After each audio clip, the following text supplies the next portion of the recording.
علی بھائی اگلا سوال ہے کہ وادی جن سے متعلق آپ کا کلپ دیکھ کر دلی خوشی ہوئی کہ کوئی تو ریلیجیس اسپیکر ہے جو لوگوں کو توہمات سے بچا کر صحیح دینی علم سے روشناس کروا رہا ہے اور ساتھ ساتھ اسے سائنٹیفکلی پیش بھی کر رہا ہے. برائے مہربانی فرما کر بحر مردار یعنی ڈیڈ سی سے متعلق بھی مسکنسیپشنز موجود ہیں, انہیں بھی دور فرما دیں کہ کیا اس سمندر میں بھی جنات کا اثر ہے جس کی وجہ سے وہاں کوئی مچھلی زندہ نہیں رہ سکتی, اور اس سے بڑھ کر حیران کن بات یہ ہے کہ اس پانی میں انسان جسے تیراکی نہیں آتی وہ بھی بغیر تیراکی کے ڈوبتا نہیں ہے, تیرتا رہتا ہے. جی اس کی وضاحت کرنا. ہاں جی, بات یہ کہ وادی جن کا تو جن پکڑا گیا نا, اللہ کا شکر ہے الحمدللہ. ہاں جی, اور اتنے توہمات اس کے ساتھ جوڑے ہوئے ہیں. ایک تو کہتے ہیں نا وہ جنات ہیں جی, اس کی وجہ سے وہ گریوٹی کے اپوزٹ چیزیں چڑھتی ہیں, وہ سارا آپٹیکل الوژن ہے. اور پھر یہاں تک بنایا ہوا ہے جناب کہ جی وہ روزہ شریف کی طرف ہر چیز جاتی ہے, نیوٹرل کر دیں. تو ظاہر ہے وہ جس طرف اتران ہوگی اسی طرف جائے گی نا. وہ دیکھنے میں جو چڑھائی نظر آ رہی ہے نا وہ بیسیکلی اتران ہے. اس کا میں نے بتایا تھا سمپل سا حل ہے کہ جہاں پہ آپٹیکل الوژن موجود ہیں آپ اسپرٹ لیول لے جائیں وہاں پہ, یا لیول اس کو رکھیں, وہ خود بتا دے گا اس کا ببل کہ کون سی جگہ اونچی ہے کون سی نیچی ہے. وہ آنکھوں کا دھوکہ ہوتا ہے جس کی وجہ سے یہ سب کچھ ہوتا ہے. تو اب ڈیڈ سی کا بھی جن پکڑ کے آپ کو بتاتے ہیں. ڈیڈ سی بھی ایک ٹوٹلی ایک سائنٹیفک فنومینا ہے. یہ دنیا میں اللہ تعالیٰ کی قدرت کا شاہکار ہے جی. دیکھیں اللہ نے اپنی قدرت کی نشانیاں دنیا میں رکھی ہوئی ہیں نا. اچھا, لوگ ان چیزوں کو اللہ کی قدرت کی نشانی کی بجائے کسی چیز کے ساتھ جوڑنے کی کوشش کرتے ہیں. چیزوں کی کیا اوقات ہے؟ ڈیڈ سی یا بحیرہ مردار, ویسے اسے سی نہیں کہنا چاہیے, یہ بیسیکلی ایک جھیل ہے جس کی لمبائی آلموسٹ 50 کلومیٹر ہے اور چوڑائی جو ہے یہ 15 کلومیٹر ہے. اور دنیا میں سطح سمندر سے سب سے جو نچلی جگہ ہے نا, جس طرح کہ ماؤنٹ ایوریسٹ اور K2 دنیا کی سب سے اونچی جگہ ہے سطح سمندر سے دنیا کی, دنیا میں سطح سمندر سے سب سے جو نچلی جگہ ہے نا وہ ڈیڈ سی ہے. 1400 فٹ سی لیول سے ہی نیچے ہے. اور اس سمندر کی جو گہرائی ہے نا کوئی اتنی زیادہ نہیں ہے باقی سمندروں سے کمپیئر کریں. ہمارے دریاؤں کے اعتبار سے دیکھا جائے تو بہت زیادہ ہے. 600 فٹ سے لے کے 1000 فٹ تک ویری کرتی ہے مختلف جگہوں کے اوپر. اب رہا مسئلہ اس میں کوئی چیز زندہ نہیں رہتی ہے اور انسان ڈوبتا نہیں ہے. ایسا بھی نہیں انسان ڈوبتا نہیں ہے. انسان اگر یوں کر کے ایسے کر کے لیٹے نا اور اس کا سرفیس ایریا بڑھ جائے پھر نہیں ڈوبتا. اگر سیدھا جائے گا تو ڈوب جائے گا, رسک بھی نہ لوی ہو تو ہمیں بے فکر ہو کے چھال مار دو تو جا کے جنت ہی نکلو, ایسے نہیں ہوگا. یعنی اگر آپ اپنا سرفیس ایریا, کیونکہ آپ کے اوپر جو قوت اچھال ہوتی ہے نا کسی بھی لیکوڈ کی, فورس آف بوئنسی جسے کہتے ہیں, وہ ڈپینڈ کر رہا ہوتا ہے کہ آپ کا سرفیس ایریا کون سا ہے. سرفیس ایریا اگر زیادہ ہوگا نا تو فورس آف بوئنسی اس قابل ہے کہ چیزوں کو فلوٹ کرنے میں مدد دے دے. اسی لیے آپ دیکھتے ہیں کہ بحری جہاز نہیں ڈوبتے اور سوئی ڈوب جاتی ہے. سر سوئی بھی نہیں ڈوبے گی, آپ سوئی کو زمین پہ یوں چپٹا کریں اور اس کی ایک چھوٹی سی پلیٹ بنا کے اس کو رکھیں ذرا پانی پہ, کیونکہ اس کی سرفیس کی جو ایریا وہ بہت تھوڑا ہوتا ہے. اس کی وجہ سے اس پہ جو فورس آف بوئنسی لگ رہی ہے وہ اس قابل نہیں کہ اس کو تیراکی کروا سکے, فلوٹ کروا سکے. ارشمیدس پرنسپل ہم نے بچپن میں پڑھا ہوا ہے, میٹرک لیول کے اوپر بھی. باقی سائنس تو پوری کی پوری فلوٹنگ باڈیز کی اسی کے اوپر ڈپینڈ کر رہی ہے. ارشمیدس نے یہ چیز دریافت کی تھی اور یہ یعنی قبل از مسیح کی بات ہے, نبی الاسلام سے بھی پہلے کی, کہ جو بھی باڈی کسی فلوئڈ میں رکھی جاتی ہے, چاہے وہ پانی میں رکھی جائے یا ایئر میں, تو جو Newton's third law of motion ہے کہ ہر عمل کا ایک رد عمل ہوتا ہے, تو وہ عمل تو ایک کر رہی ہوتی ہے نا, یعنی انڈر گریوٹی اپنے ویٹ کی وجہ سے چیز پانی میں ڈوبنے کی کوشش کرتی ہے, اس کی وجہ سے پانی کے اوپر ایک فورس نیچے کی طرف لگاتی ہے, تو اس کا ریاکشن کیا ہوگا کہ پانی بھی اتنی فورس اوپر کی طرف لگائے گا. اسی پرنسپل کے اوپر آپ کے جہاز بھی اڑ رہے ہیں. اب وہ جو پانی اوپر کی طرف فورس لگا رہا ہے اگر تو وہ کم ہے اس کے ویٹ سے تو وہ چیز ڈوب جائے گی, اور اگر وہ اس کو بیلنس کیے ہوئے ہے تو وہ چیز فلوٹ کرے گی. بحری جہاز اس لیے فلوٹ کرتے ہیں, ان کا ایریا دیکھیں نا کتنا بڑا ہوتا ہے, ایک جگہ پہ وزن نہیں ہے. ویسے تو آپ ایک کوائن رکھ دیں میٹل کا وہ ڈوب جائے گا, بحری جہاز کیوں نہیں ڈوبتا؟ وہ تو ہزاروں ٹن وزنی ہوتا ہے, اس کا سرفیس ایریا بہت زیادہ ہوتا ہے, اور اس کے اوپر جو وہ انجیکٹ ہو رہی ہوتی ہے فورس نیچے سے, اس کا جو سینٹر ہے اسے کہتے ہیں سینٹر آف پریشر. جس طرح سینٹر آف گریوٹی ہوتا ہے نا کسی چیز کا مرکز اس کے میس کا, تو جو فورس پانی لگا رہا ہے اس کا سینٹر آف پریشر ہے. اگر centre of gravity centre of pressure سے نیچے ہو تو چیز ڈوب جائے گی, اگر centre of gravity centre of pressure سے اوپر ہو تو چیز تیرنا شروع کر دے گی. یہ سمپل سی ایک چیز ہے. اور وہ فورس کتنی لگتی ہے وہ ارچمیدس نے کیلکولیٹ کی تھی کہ جو چیز پانی میں رکھی جاتی ہے وہ جتنا پانی ڈسپلیس کرتی ہے, یعنی آپ کوئی چیز پانی میں رکھے تو اس کے سے پانی سائڈ پہ ہٹتا ہے نا, تو جتنا پانی وہ ہٹاتی ہے نا اس کا جو وزن ہے نا اس کے برابر اس کے اوپر فورس لگتی ہے, وہ کیلکولیٹ ہو جاتی ہے. یہ سمپل ایک چیز ہے. تو بحر مردار میں بھی یہ نہیں ہے کہ آپ چھلانگ مار دیں تو آپ بچ جائیں گے, نہیں, آپ اگر یوں کر کے لیٹے نا تو پھر اس کی گریوٹی اتنی ہے کہ وہ آپ کو تیرنے میں مدد دے گی, کہ ڈینس پانی ہے. عام پانی جو ہے اس کی اسپیسیفک گریوٹی ہوتی ہے 1 kg پر لیٹر, یعنی 1 لیٹر پانی ہو نا اس کا وزن 1 کلو گرام ہوتا ہے. یہ سٹینڈرڈ مانا گیا ہے. دودھ جو ہے نا وہ کلو میں نہیں لینا چاہیے, کیونکہ دودھ بھی آلموسٹ 90% پانی ہوتا ہے نا, خود بھی, باقی 10% آپ لوگ ڈال دیتے ہیں, کچھ بھی ہے تیرے محبوب کی امت سے. تو اس لیے وہ کلو بھی دودھ ہو یا کلو لیٹر دودھ ہو تو برابر ہوگا. لیکن اگر ایکچولی دیکھا جائے نا تو دودھ کو زیادہ ڈینس ہے اس کی نسبت. تو 1 لیٹر جو دودھ ہے نا اس کا وزن 1 لیٹر پانی سے زیادہ بنتا ہے, 1 کلو نہیں بنتا, اس سے تھوڑا سا اوپر بنے گا. لیکن ہم جا کے غلط العام ہم کہتے ہیں 1 کلو دودھ دے دو, تو پانی جو ہے یہ ایک سٹینڈرڈ ہے, اس کی 1 مانے گی ڈینسٹی. اسی سے سب کچھ ماپا جاتا ہے. گولڈ کی جو ہے وہ آلموسٹ 19.3 کے قریب ہے, کتنی زیادہ ہے. اس طریقے سے یورینیم کی بھی 19 یا 18.7 اس کے قریب ہے. اور لیڈ کی 11 ہے, یعنی لیڈ جو ہے وہ 11 ٹائمز وزنی ہے پانی سے. وہ بچپن میں وہ کہتے تھے نا جی 1 کلو روئی زیادہ ہوتی ہے یا 1 کلو لوہا, تو لوگ کہتے تھے جی 1 کلو لوہا نہیں, دونوں برابر ہوتے ہیں. ہاں والیوم روئی کا زیادہ ہوگا, وزن دونوں کا برابر ہوگا.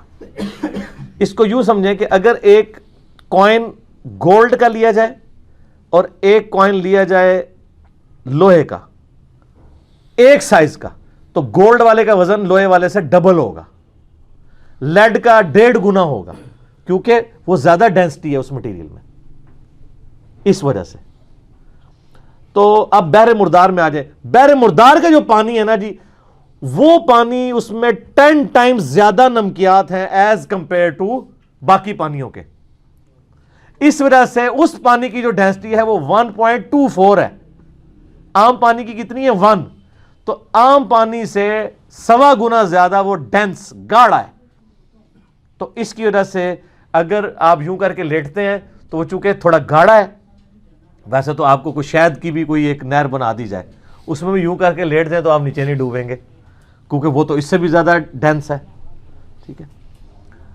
تو اسی طریقے سے اگر آپ کو کوئی تھک سا ملک شیک بنا دیا جائے, اس کی کوئی جھیل بنا دی جائے, تو اس میں بھی آپ نہیں ڈوبیں گے, لیکن گاڑھا سا ہو. تو لیکن اگر آپ اس میں پاؤں رکھیں گے تو سیدھے نیچے جائیں گے, ورنہ دلدل تو سب سے زیادہ تھک ہوتی ہے. تو دلدل میں بھی اگر آپ نے بچنا ہے تو آپ لیٹ جائیں, پھر آپ بچ سکتے ہیں. لیکن اس ٹائم ہوش ہی نہیں ہوتی, لیٹنے تک بندہ پہنچتا ہی نہیں, پہلے ہی دس جاتا ہے بیچ میں. سیدھے جائیں گے تو نیچے ہی جائیں گے, بلکہ اوپر جائیں گے. تو یہ بحر مردار کے اندر اس وجہ سے لوگ, اور یہ آپ یوٹیوب پہ ویڈیوز دیکھیں گے رکھی ہوئی ہیں, لوگ جو ہیں وہ وہاں پہ پکنک منانے کے لیے جاتے ہیں. یہ بحر مردار جو ہے نا جی, یہ جھیل جارڈن اور اسرائیل کے بارڈر پہ ہے, اور دونوں کی ٹورزم کی جو کمائی ہے نا اس کا ایک اچھا خاصا حصہ یہاں سے آتا ہے. اسرائیل والوں نے بھی اس کے ساحل کے اوپر یا اس کے کنارے پہ ہوٹل بنائے ہوئے ہیں, پوری دنیا سے لوگ جاتے ہیں تجربہ کرنے کے لیے. اور ظاہر نمکیات والا پانی ہے, جسم کے لیے جلد کے لیے اچھا بھی ہے وہ. اور جارڈن کے بھی ہوٹل بنے ہوئے ہیں, یوٹیوب پہ آپ جائیں تو کئی قسم کی ویڈیوز رکھی جس پہ لوگوں نے پریکٹیکلی فزیکلی تجربہ کر کے, اور اس میں احتیاط کریں جو مردوں والی ویڈیوز ہیں وہی دیکھیں, ورنہ تو عورتوں کی بڑی عجیب و غریب ویڈیوز بھی کھل جاتی ہیں. تو اس میں انہوں نے پورا وہ کر کے تجربہ کر کے بتایا ہوا ہے، اور کہ بھی کتنا یہ ڈینس ہے اس کا پانی کہ بندہ نہیں ڈوبتا. چونکہ اب نمکیات بہت زیادہ ہیں تو کوئی زیرو اس میں مچھلی، مگرمچھ تو ویسے ہی میٹھے پانی کا جانور ہے. اچھا مزے کی بات بتاؤں، ڈیڈ سی جو ہے نا، اس کو جو دریا فل کرتا ہے نا آ کے، وہ جارڈن ریور ہے، اس کا پانی میٹھا ہے. یہ اتنا زیادہ نمکین ہے، جنات کی وجہ سے نہیں، بیسیکلی اس کی بیسمنٹ میں ایسی راکس ہیں اور ارد گرد ایسی راکس ہیں جو نمک کی راکس ہیں. آلموسٹ 2.3 کلومیٹر ڈینس پوری لیئر چٹانوں کی جو ہے نا زمین کے اندر تک، وہ نمکیات کی ہے. تو اس میں جب پانی آ گرتا ہے وہ نمک گھلتا رہتا ہے، اس کی وجہ سے اس کے نمکیات بڑھتے رہتے ہیں. میٹھا پانی آگے گرتا ہے اور اس کے اندر آ کے نمکین ہو جاتا ہے. اور جو تھوڑی بہت مچھلیاں، ویسے تو ایسا کوئی نیچر کا سسٹم ہے کہ بہت تھوڑی مچھلیاں آتی ہیں، مچھلیوں کو بھی پتہ ہے اس طرف نہیں جانا، مچھلیاں پیچھے ہی رہ جاتی ہیں، ورنہ ساری مچھلیاں ضائع جائیں جارڈن ریور کی، تو وہ مچھلیاں پیچھے ہی رہ جاتی ہیں. اور یہ پانی جب گرتا ہے نمک والا ہو جاتا ہے. اب نمک والے پانی میں مچھلی تو زندہ نہیں رہ سکتی، نمک والا پانی تو آپ پی بھی نہیں سکتے، اتنا ڈینس، میدا کٹ جائے گا آپ کے سارے نظام. سمندر کا پانی پینے کے قابل تو نہیں ہوتا جب تک آپ اس کے نمکیات اس میں سے یعنی علیحدہ کر کے اور پانی نہ اس میں سے حاصل کر لیں ایویپوریشن کے ذریعے سے یا ٹریٹمنٹ پلانٹ کے ذریعے سے.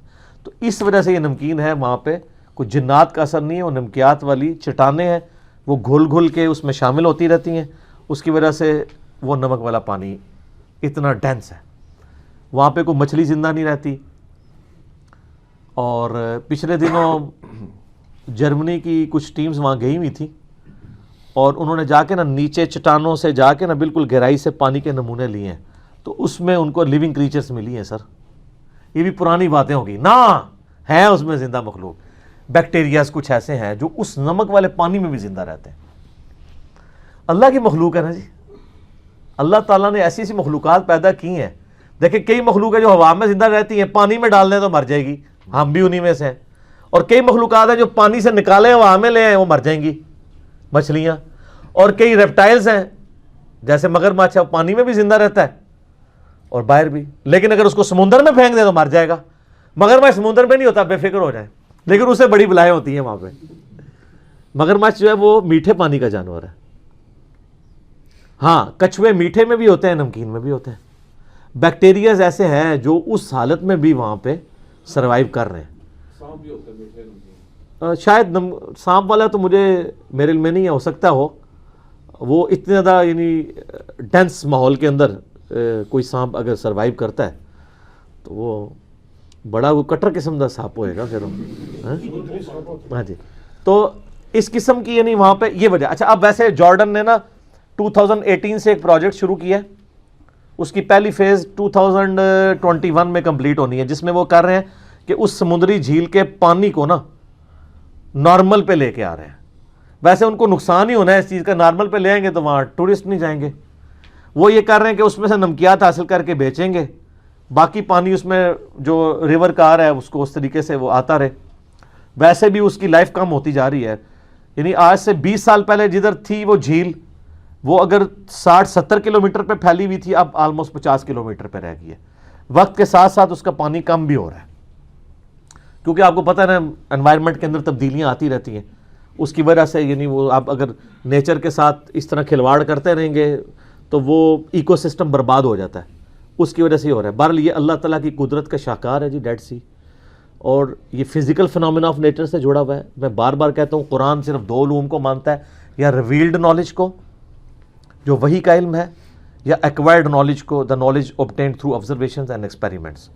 ان 2 کے علاوہ کوئی بھی آپ کو علم پیش، کسی بھی ان 2 پہ جو چیز پوری نہ اترتی اور آپ کو کوئی پیش کرے تو آپ اس کے کوئی ماننے کے پابند نہیں ہیں. اور عین ممکن ہے کہ وہ جھوٹ ہی بول رہا ہو. جیسا کہ کالی بلی راستہ کاٹ دے، نہ وہی تصدیق کرتی ہے نہ سائنس کہ نحوست ہوگی. آئینہ ٹوٹنا نحوست ہے. گھر کی منڈیر پہ کوا بیٹھے تو مہمان آئیں گے، جوتی پہ جوتی چڑھ دے تو آپ کا سفر لکھا ہوا ہے. یہ سب کی سب چیزیں توہمات ہیں. یہ نہ ریویلڈ نالج میں ہے نہ ایکوائرڈ نالج ہے. گورے کو آپ نہیں منوا سکتے کالی بلی راستہ کاٹ دے تو نحوست ہے، وہ نہیں مانے گا.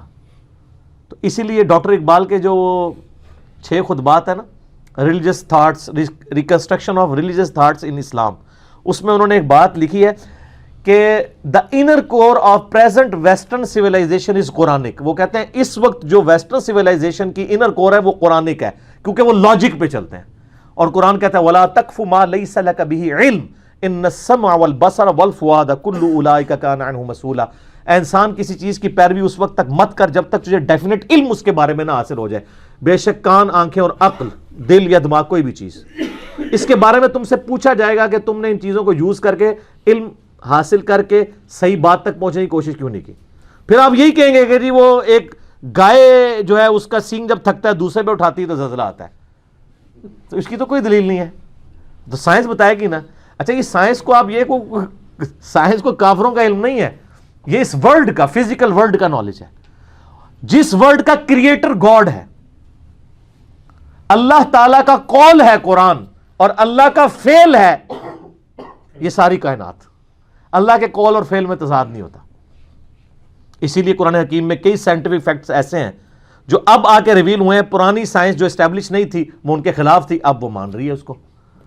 تو اسٹیبلش سائنس میں کہہ رہا ہوں, مثلا اسٹیبلش سائنس یہ ہے کہ پٹرول کو اگر آگ پہ پھینکا جائے تو آگ نہیں بجھے گی اور بھڑک اٹھے گی, یہ اسٹیبلش سائنس ہے.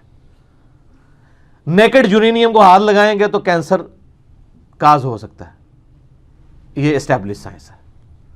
اسٹیبلش سائنس, ہائپوتھیسز, یہ تھیوریز کی بات نہیں کر رہا سر. یہ فزیکل فنامنا آف نیچر اتنے محکم ہیں قوانین قدرت کہ حضرت ابراہیم علیہ السلام نے اللہ کے ایک ہونے کی دلیل ان کو پیش کیا تھا نمرود کے سامنے کہ میرا رب وہ ہے جو مشرق سے سورج نکالتا ہے, تو اگر رب ہے تو مغرب سے نکال. یہ physical phenomena of nature, definite محکم قوانین قدرت کی مثال دی تھی.